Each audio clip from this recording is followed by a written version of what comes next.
Good morning, and welcome to Atheist Talk on KTNF AM 950, the progressive voice of Minnesota. We appreciate you tuning in this morning or streaming this podcast whenever you actually get to listen to it. Today is Sunday, March 1st, 2020. I'm your host, David Pacheco, and today in the studio we have David Norton and our guest, Ron Millar from the Freethought Equality Fund PAC. During this live show, we welcome your phone calls to 952-946-6205, emails to radio@minnesotaatheists.org, or questions on Twitter directed to Atheists Talk. Ron Millar is the political and PAC coordinator for the Center for Freethought Equality, which is the political and advocacy arm of the American Humanist Association. Specifically, he runs the Connected Political Action Committee, the Freethought Equality Fund. Ron joins us to talk a little bit about the successes this PAC has had over the past few years and about the process of selecting candidates. Who does the PAC support? Who do they ultimately decide not to? So good morning, David, and good morning, Ron Millar, and welcome to Atheist Talk. Good morning. Thanks for having me. Absolutely. Thanks for joining us. So can you tell us a little bit about what the Freethought Equality Fund PAC is? Sure. Like you said before, it's the advocacy arm of the American Humanist Association. So AHA is a nonprofit. The IRS is the 501c3.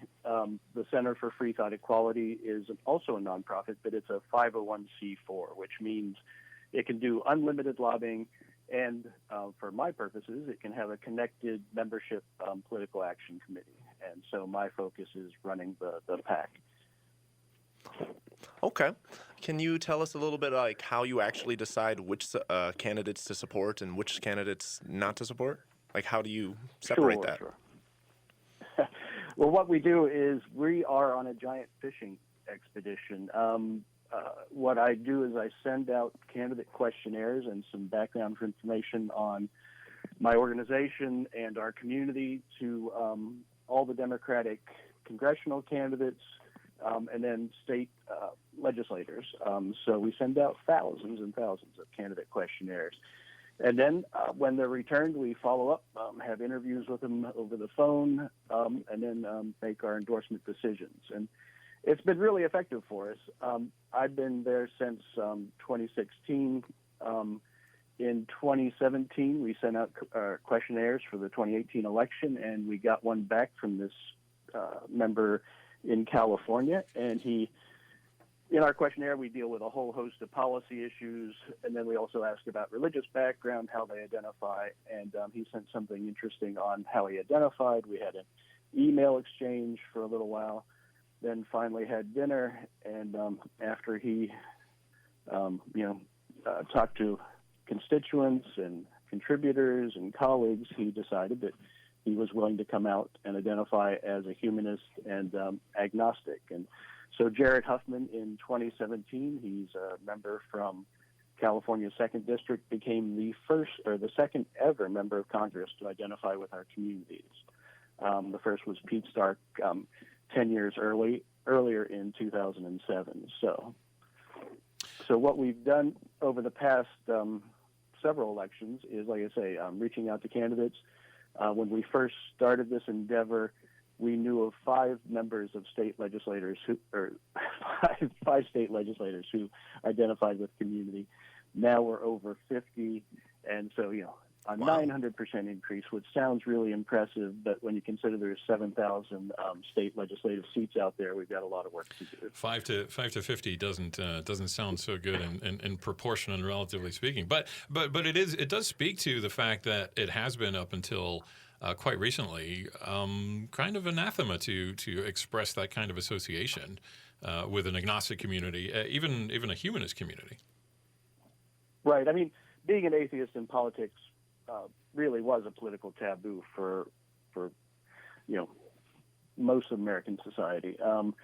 But we did a poll in 2018 because I was talking to a guy in West Texas. He said, I can't possibly come out as an atheist because, I lose 2/3 of my constituents just by putting the Democratic D next to my name, and then I'm pro-choice, pro-LGBTQ. And I was thinking, well, then, who else do you have to lose if you come out as an atheist? Because you already have. And so we did a poll. We didn't have any data, so we did a poll in the 2018 elections. and just to see if people identify if people supported all your policy issues, would you lose people with that? And it did vary based on how you identified: atheist, agnostic, non-religious. But what it turned out was you would still lose like 10 to 14% of the vote potentially, but then you'd have 10 to 14% of the voters more enthused about your campaign. So it sort of seemed as a wash. So that, if you agree with a candidate's positions, religion really is not that important in making a decision on whether to support a candidate. So that was good news for us. So we can say, that you won't lose votes. You'll pretty much be a wash in your district. So you'll get people who support you because of your positions, in spite of how you identify religiously. So it'll balance out in both directions. People prioritize the positions you take, and in such a divided society that we're in right now, just your political identification will sway the majority of voters. I mentioned that people are still a little concerned anyway. I mean, you might tell them, well, this balances out in the scheme of things, but you're telling people you're going to lose 10 to 14% of the vote just because of using a particular word to describe yourself. And a word that, given that risk, well, why not just keep that a secret? Exactly. And it is, it still is a liability. It's simply not the taboo that it once was. And so that's what our work is all about, is trying to get rid of that last little bit that makes it a liability. And the only way to get rid of that, though, is to have leaders who stand up and say, hey, people identify them, they respect them, and then they realize that all their preconceptions are wrong. And we will get rid of that last little bit. But it does take courage to come out and to identify as an atheist, humanist, or agnostic. And so that's why we're really proud of the elected officials we've identified, the candidates we have identified, because they are going to make a change for our entire community by normalizing the idea of being an atheist and humanist. Yeah, I was just about to say, I'm sure the more people you get that are willing to come out, the more normalized it'll get, and the less of a big deal it'll get over time. Do you guys also encourage people to run, to get them engaged, to try to, I suppose, normalize it a bit more just to get it more out there? Or do you primarily look at people who are already running? For our part, we're a very small pack. So generally we are looking at people who are already running just to be their authentic selves in identifying with us. Although, I give talks across the country and urge our members, local affiliates, to run for public office, be it school board, town council. There's 500,000 elected positions out there. So, there's got to be one that works for a lot of folks. So we just need to start running for office and being part of the political process. It's normalizing people, right? It's people being able to recognize in their representatives, people who represent themselves, right? That's the critical part of it. It's I think what we've seen within the LGBT community is very similar too. Is once you see people out there represented in public life, whether it's as a legislator or whether it's characters on TV and in movies and just people who are outspoken and visible, it really opens the doors for other people to come out, quote unquote, in the various definitions of that term, and take stands and take positions and kind of stand up and say, yes, I am a member of this community and I am a contributing member. I am participating. I give back. I work for my community. I choose to represent my community, and doing so in a way that doesn't hide who they are as individuals. Exactly, and like with our poll results. When we ask the question, it's that nameless, faceless atheist, humanist, or agnostic. But once you put a face to it, and especially if it's somebody that you know or agree with or admire in their leadership, again, all your preconceptions just melt away, and that's worked really well within the LGBT community, and I think it'll work with our community too.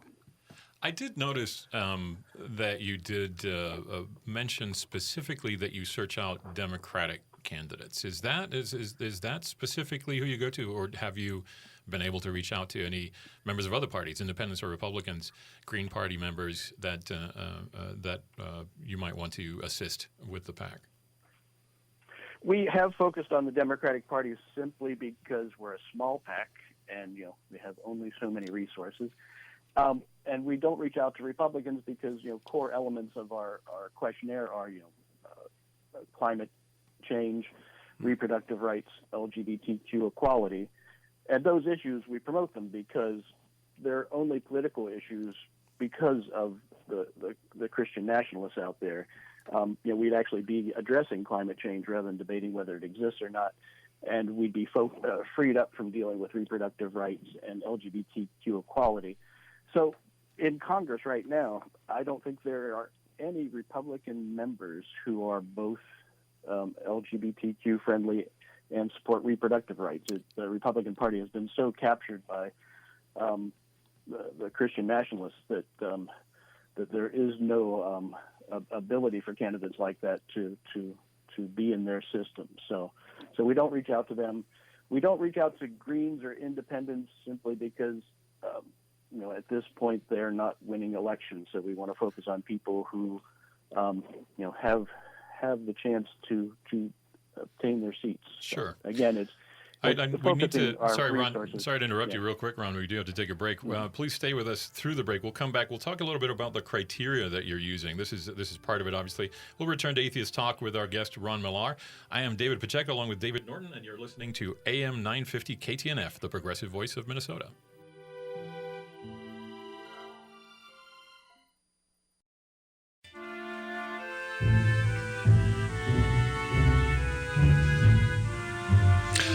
Welcome back to AM 950 KTNF, the progressive voice of Minnesota. This is Atheists Talk.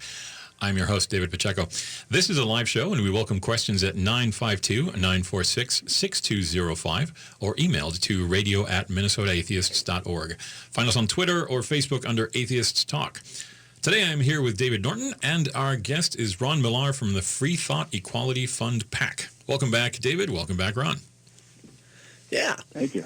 So, Ron, can you tell us a little bit more about the policies and issues you guys look at? And let's imagine that I'm a legislator and I'm receiving this questionnaire. Can you walk us through what we would expect to see on the questionnaire and how all that works? Well, sure. We send out a really good packet. In addition to the questionnaire, we also have a little pamphlet about running for office. It's an atheist humanist guide. And it's also, we also call it a primer for non-theist and allied candidates, because we are looking for allies too. And then we also have included the results from the poll that we talked about earlier. And then actually on the questionnaire, we have questions on climate change, evolution, reproductive rights, school vouchers, medical aid in dying, expanding the Civil Rights Act for LGBTQ, restoring the pre-clearance to the Voting Rights Act to prevent minorities from being discriminated against in access to the ballot. And then we have questions like, do you think belief in God is a requirement to live an ethical life? And then we ask about, what's your religious background and how do you identify when asked to do so? And then from that, like I said before, we get the questionnaires back. I do a little phone interview with them. And then send off their information to our board for approval to endorse. That sounds like quite an extensive questionnaire. That's a lot of issues to address, a lot of core issues that you need to be aligned with these candidates to get. What's your response rate? I can't imagine in the busy life of a legislator receiving something that's several pages long and goes into quite detailed and in some cases non-public answers for these legislators. And what's your response rate? The response rate varies year to year. I think in our meager years we get a 6% response rate. Better years we get 9%. But it really is. People recognize us as a small political action committee, and so when they're choosing between us and the Victory Fund, they might put ours aside. Also, but our questionnaire is actually not as long as, say, Emily's List or the Victory Fund or some of the other ones who go into a very long endorsement process. So So we make ours as easy as possible to fill out. We have a PDF that we send out so they can just fill it out, email it back to me. But again, I think our response rate is due to the nature of our PAC, representing atheists and humanists, and we're just not there yet. And also, we are a tiny little PAC. We're only going to spend probably $40,000 in this election cycle to federal and some state candidates, and that's a tiny PAC. I go to these Federal Election Commission trainings, and I'm with the groundskeepers who are concerned that they're only going to get a little over six figures this year, and I'm like, yeah, I'd really like to get to six figures someday. The world's tiniest violin in the background there. Exactly. But the whole point is we're started and we're growing, and you got to start someplace. And this is a good time to plug the organization because membership in the Center for Freethought Equality is absolutely free. That might be also why we don't have a lot of money to spend. But what we want to do is get more people to join us so that they know about our candidates, because the PAC is connected to the Center for Freethought Equality. So that means that only members of the Center for Freethought Equality get to know about who we endorse. So please go to the Center for Freethought Equality, join up to be a member. Like I say, it's absolutely free, and you'll get great emails from me about our fabulous candidates and the other stuff that we're doing. And we'll bring that up anyway right now. The freethought.equality.org. Sorry, it's freethought.equality.org is the website for the Freethought Equality Fund PAC, and obviously has a ton of information there about the candidates, but also about resources. And I wonder, David, I know you had a question about the resources they make available, both to legislators, but also to people who are interested in getting involved. Yeah, I was taking a look at that website, and it looked like you had a lot of stuff like under the resources tab about making your voice heard, engaging your group, and running for office. It sounds like you really do want to get people involved and kind of like a grassroots movement kind of in a way. You have resources there for how people can take a look at like the voting record of different candidates. Can you tell us like how you put all that together and I guess what your goal is with how all you make that available? Yeah. Sure. I mean, it's really important that our community gets engaged in the political process, and we haven't. When they're reporting out who's participating in elections, we've been down into the 15 and 17% category, and that also includes the nuns. So we should be closer to the 25% participation rate. So we've got a lot of work just to make sure our people realize that they should be engaged in the process. And again, I think it partly is that when they don't see folks who identify as with us, they're not as motivated to go out and vote. But and it's not just voting in the presidential elections either. It's voting in every election at the local level and running for office at the local level. So we do have the resources like making your voice heard. It gives lots of ideas about things you can do to become more involved in the political process. Engaging your group is perhaps the most important one because we have all these affiliates, and people think that nonprofits shouldn't or can't be involved in the electoral process, but you can. There's this great group called Boulder Advocacy that's funded by the Alliance for Justice that spells out exactly what nonprofit groups can do. And it's things like, doing voter registration drives, get out the vote efforts, hosting candidate forums. So it's real important that, again, our people are motivated to become more involved in the electoral process. And, as a basic one, just vote. Get on a vote. To be registered. Yeah. We have to be registered, and we have to vote, and not just once every 4 years, but, like Minnesota, you're going to be in Super Tuesday, but that's only for the presidential race. Perhaps your more important primary is coming up on August 11th, when you're going to have a whole host of candidates that you can vote for. So just being informed and engaged is incredibly important.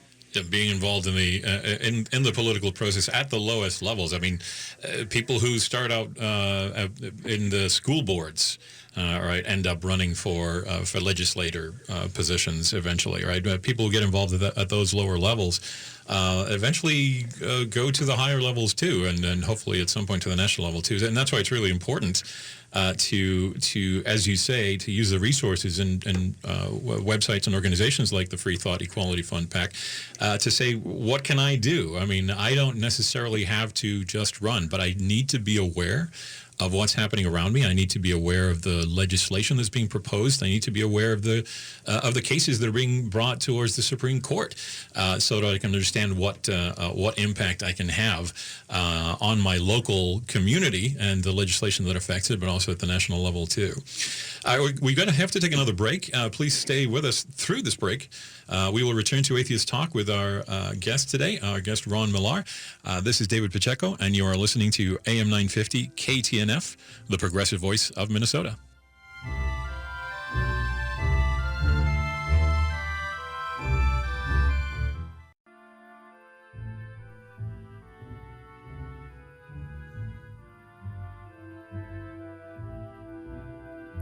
Welcome back to Atheist Talk on AM 950 KTNF, the progressive voice of Minnesota. I am your host, David Pacheco, and I'm here with David Norton. Atheist Talk is an unusual show. There are very few places in the U.S. where somebody can randomly turn on commercial radio and hear a bunch of atheists talking about topics that interest them. Much of the work to keep us on the air is done by a very dedicated group of volunteers, but we do need your help too. Today, we'd like to thank in particular Cindy, Ross, Dick, and Steve for their recent donations. If you'd like to make a tax-deductible donation to our radio fund, please visit mnatheists.org or search for Atheists Talk on Patreon and sign up for exclusive content. Atheists Talk is produced with funding from the Minnesota Atheists, American Atheists, and Cucumbers Restaurant. If you would like to advertise on this program, please contact us at radio@mnatheists.org. Our music is composed by member Brent Michael Davids and used with permission. Opinions expressed on this show are those of the speakers. You can find Minnesota Atheists' public policy positions at mnatheist.org. Please consider becoming a member of Minnesota Atheists if you're not already. Support our work and help steer our future direction. We are on the radio today, on the air with Ron Millar. And if you have a question or a comment on today's show, please call us at 952-946-6205. Email to radio@minnesotaatheists.org or find Atheist Talk on Twitter or Facebook. Ron Millar today is here talking with us about funding Freethought political candidates with his organization, the Freethought Equality Fund PAC. And we actually have a call from John up in Todd County, who is interested in asking a question about activism up in that area and identifying as an atheist. John, are you with us? John, are you with us? We may have lost John. All right, we'll try and get him back on back on as soon as we can. But we're back here with Ron Millar and continuing to talk about that identification as an atheist or as a humanist or as an agnostic and the impact that might have on somebody's election. Oh, well, that was not the call we expect. All right, so do we still have Ron on the air for us? We might not. We'll try and get him back on the air. We're going to talk a little bit about the Freethought Equality Fund PAC. Actually, there are some endorsements that we wanted to talk about for the Freethought Equality Fund PAC that they have done in 2019. We've got Stephen Byrd, who is running for New Jersey General Assembly, District 28th. Mark Friedenberg, who's running for the U.S. House of Representatives in Pennsylvania in the 12th Congressional District. He ran for Congress and earned about 32% of the vote. Carl Frisch, who's running for the Fairfax County, Virginia School Board in Providence District. He won election to that, actually, with 62% of the vote, and he identifies as agnostic. Herb Jones, running for Virginia State Senate District 3. He identifies as religiously unaffiliated. And he has a strong focus on transparency and economic equity issues to include education and taxes and criminal justice. Several more. Flo Kettner from Virginia State District 19, Virginia State Senate District 19. She identifies as spiritual and an ally of the atheist and humanist community. So as you can see, there's quite a variety of people who get involved in it, different levels of belief. As Ron Millar was saying earlier, this is not necessarily okay. We're only going to support people who identify as atheists. We're only going to support people who identify as humanists or agnostics. I think some of the critical questions that they're asking in those core issues and the core criteria, David, I don't know what you think about this, but they really seem to be an affiliation with that core set of issues as opposed to a religious affiliation. Yeah, it was really, really interesting. It looked like there was kind of the principles at the center of all those questions. It kind of seemed like they were trying to make sure that the candidates accept the results of science and are going for inclusion and things like it seems like there's a couple of core principles at the center of all that. So I think we've got. Hey, Ron. Good to have you back, Ron. Welcome back. Sorry we lost you there for a second. Technical issues. We love those. We think those were sunspots.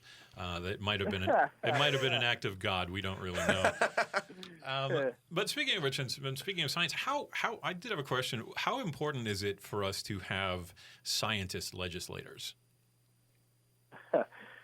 Well, you're looking at it right now with the coronavirus.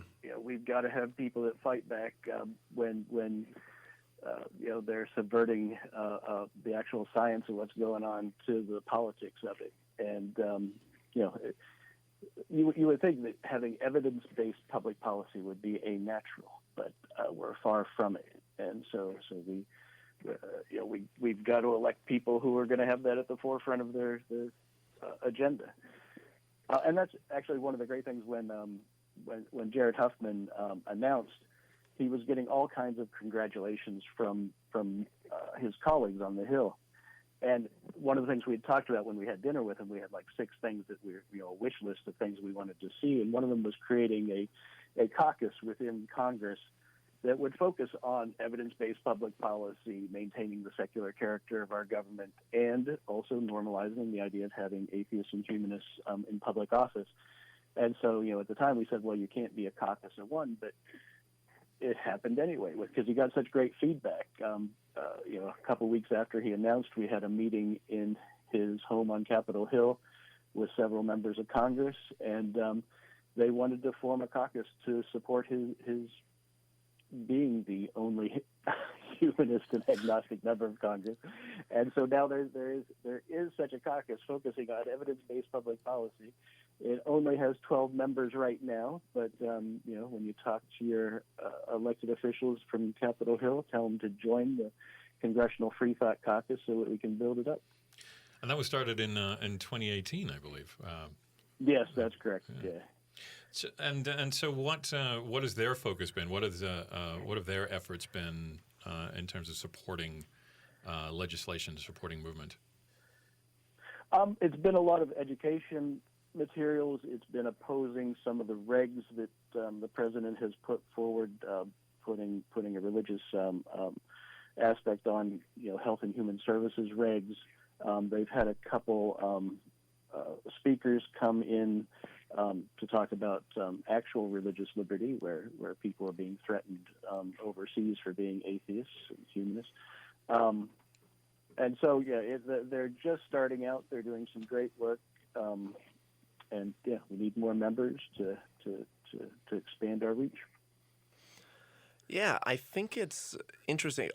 There was a point you were talking about earlier, way in the beginning, where politicians were kind of afraid to speak out for fear of alienating the electorate.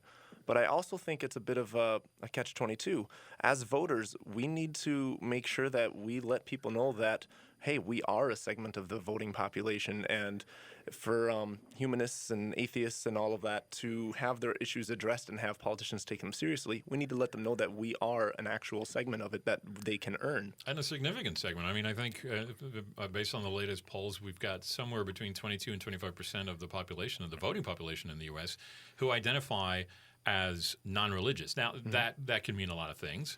Doesn't necessarily mean they're agnostic. Doesn't necessarily mean they're atheist. But that's that's more than any particular organization or subclassification of Christian churches in the United States, right? It's a significant percentage, and I think to your point, David, is that we need to make sure that everybody knows that 1/4 of the U.S. population deserves representation and has issues that are important to them, and that they will vote. They will vote for the people who represent those things. What are your thoughts on that, Ron? Definitely. We have to organize, and we have to be visible. American atheists are actually doing some great work going to the presidential campaign events, wearing their swag with T-shirts and buttons, and then meeting with the candidates and saying, "Hey, I'm an atheist. What are you guys going to do for us?" And if more and more of us go out there and do that, and again, it's the visibility issue. It's asking questions that relate to our community, and they're taking notice. And the demographics are with us. Our problem is, how do we organize these folks, and how do we get them in an organized manner out to events? And I think we have somebody actually on the call. We got John back on the phone, and he had a question specifically about that, about identifying as an atheist or as a non-religious person and running for legislature. John, are you on the line with us? Hello, am I here? Yes, you are, John. Go ahead and ask your question. Okay. I'm kind of used to poor communications, living in a rural area. Well, we're glad you made it back. Doesn't really give a. Yes. Well, what I'm saying is, the area I live in is so conservative. I can't go anywhere without a MAGA hat sitting next to me on there, and then also I'm in business, and just by identifying being progressive, I've lost a couple customers. So you get to an area, and I agree with the fact that nationwide, the 25% is non-religious, but I would have to disagree with the rural areas being that way. That's a very good point, Ron. What would you say to somebody who's in a far more conservative area that may be a lot more hostile to the non-religious? What would you say to people who want to participate in activism there? Ron, do we have you? Yes, I'm back. Hi, this is Ron. So what would you say to somebody who lives in a more conservative area? In this case, I believe northern Minnesota, that perhaps has even less support for this kind of PAC, this kind of organization, and perhaps is areas that are a lot more hostile to the non-religious. Sure, and it is going to vary greatly district by district, community by community. And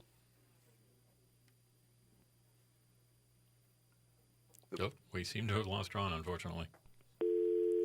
Yes, we did. We are having a ton of fun today on our technical issues. So to get back to the point, I think it's true that it is very much more problematic in certain areas of the country. But that, I think, speaks to even more being able to bring people to the public, and to the public consciousness at the national level. People who are non-religious, people who are consider themselves whatever they want to call themselves, spiritual, agnostic, atheist, in order to expose or in order to surface that kind of person and to say, hey, these are normal people working on legislation representing a large percentage of the population. And so really you don't want to be in the situation where nobody is visible. But yes, it is a lot harder in those more conservative communities, more conservative areas where perhaps the representation isn't as good. Yeah, it's one of those things where, the politicians have to kind of earn that support from them by showing up for these different issues, and then the electorate has to also earn the politicians to talk to them too by making themselves available. So I think where it's safe to kind of come out and get involved in that, you should. Yeah, it's harder to do, though. Please stay with us through the break and through our technical issues. We will return to Atheist Talk with our guest, Ron Millar. I am David Pacheco, and you're listening to AM 950 KTNF, the progressive voice of Minnesota.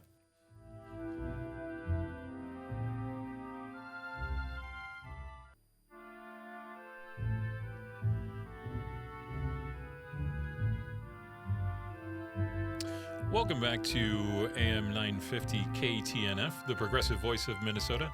This is Atheists Talk. I am your host, David Pacheco, along with David Norton. Today's guest is Ron Millar from the Freethought Equality Fund PAC. Welcome back, Ron. Thank you. Thanks for having me back. Yeah, it's so I'm curious about that questionnaire you were talking about. What happens if people answer saying that they're in support of these issues, but they don't identify as non-religion? So, like, say Sure. they're Christian and they still say, hey, I believe in evolution, I believe in climate change, et cetera, et cetera. How do you proceed from there? Sure, we do endorse allies too, because we need allies to defend us if our candidates are getting attacked, to push through legislation that we want pushed through the federal or state house. So, we welcome allies to our movement. But I imagine that you get people who don't answer, who don't check all the boxes, right? Yes, definitely, as David was asking, specifically the religious ones. But I imagine there are people who go, well, I support most of these things. I'm not so much in favor of the Pre-Clearance Act. Do they have to check all of the boxes in order to get the support of the PAC? No, I mean, I will follow up with a phone call just to get the rationale behind some of their questions. If they do a simple yes, no, and if their rationale, still meets our criteria, then we can move ahead with them. But like I say, the questions that we have there really are only political questions because of the religious right, and we need to actually start working on other issues and addressing climate change. And, stop talking about reproductive rights and LGBTQ equality, and make it happen. So numerically, I mean, we're talking about. You said that the results or the responses you get from your polls is somewhere between 6% and 9%. After that selection criteria, and after that the board, I mean, what are the numbers we're talking about of people? The significant reduction from the total amount of legislators down to that 6 to 9% who actually respond. How many of those actually make it through the process? Sure. I think in 2018 we had a little over 200 endorsed candidates. We have over 60 now, and we'll probably hit that 200 number before the general election. So I would think, I don't know if it's half, don't make it from the questionnaire period to the endorsement phase. It might be around that area, and some of that's because folks, aren't with us on the key issues. Some of it is, when we do the phone call and we're talking to folks, if they're not quite ready to announce that they're an atheist or humanist, we don't want to do any harm to a campaign, so we'll back off on an endorsement. That's an interesting point. So you do have criteria that filters people out, and so can we talk about, without for identification purposes, obviously, perhaps we don't want to name any names, but could you talk about specific candidates that you have said, no, this person may identify as atheist, they may not be open to talking about it, but or maybe they are, but you've decided within the PAC, or the board has decided not to endorse. Could you tell us about some of those examples? Well, generally that happens within the conversations I have with the candidates, because I want people to be 100% comfortable with being identified and also with being endorsed by us. And if they're not, it does not affect me personally to walk away. And there's no hard feelings. And my hope is 2 years down the line that they'll see the progress that we've made. They'll feel more comfortable, and identify with us in their re-election. I'm really curious. I don't know how big of a deal this is, but there are so many terms that people can come out as: non-religious, spiritual, freethinker, humanist, agnostic, atheist. Do you find that a lot of them are more comfortable with certain things? Like, how does that play a role in all of this? Sure. I have a very broad view of our community. I mean, I include, the nuns within our community, so that does get us up to the 25%. But when I'm dealing with candidates, anybody who's in that gray area, who is, not religious or a nun, I do ask the follow-up question, well, do you consider yourself an ally to our community or a member of our community? And so But for me, if someone says, I'm not religious, and we endorse them, that's great, because then the next time when they're in re-election, maybe they'll take a term that's, more commonly known with our community. It's a progression. Like when Pete Stark announced in 2007 that he was a member of our community, he first, because I was working with the Secular Coalition for America at that time, he said that, he was a Unitarian who didn't hold a God belief. Then, shortly after that, he got an award from the American Humanist Association. Then he was comfortable using the term humanist, in about a year. And then a year after that, he was comfortable using the term atheist. So again, for a lot of folks, it is a progression. It's just, once they get to know our community, become comfortable with our community, and really feel like they're a member of our community, then, they pick IDs that are more familiar to us. And then we have people who have multiple IDs, too. We have this great guy. He's in a small town in upstate New York, but I got to know him because he wore a colander on his head when he was being sworn in. He was a Pastafarian. Yes, we need more Pastafarians in office. He was in this business suit. He's this middle-aged white guy with a colander on his head. I said, I love you. You have to be on my list to do a nice conversation. And he's now on our list. So that's good. Again, so Pastafarians also might get some assistance from the Freethought Equality Pack. It's good to know. We've got just in the short period of time we have left. I'm really curious, though. I imagine that there are people who are kind of closet agnostics, closet atheists, who will accept endorsement from your PAC, but perhaps might not be comfortable as coming out, so to speak, as agnostics or atheists. Tell us about that. Is that a significant portion of the legislature? Is that a small number? I mean, what's your feeling about how many hidden agnostics and atheists we have in our overwhelmingly white Christian appearing legislature? There are, like I said, we have, when you count local elected officials, we have a little over 70 on our list that we have at the Center for Freethought Equality. I would say it is a much larger number than that in those who don't identify with our community yet. That's good. I don't know what that number is, but I'm sure we could easily double or triple it if that's good to hear. People felt That's comfortable good to hear. All right, so it's a matter of just making people comfortable. All right, so the mission of the Freethought Equality Fund PAC is to change the face of American politics and to achieve equality by increasing the number of open humanists and atheists in public office at all levels of government. You can find them at freethoughtequality.org. Ron Millar, thank you so much for joining us today. Sure, thanks for having me. I would like to thank our audience for tuning in to Atheist Talk. This is David Pacheco, your host. I've been here with David Norton.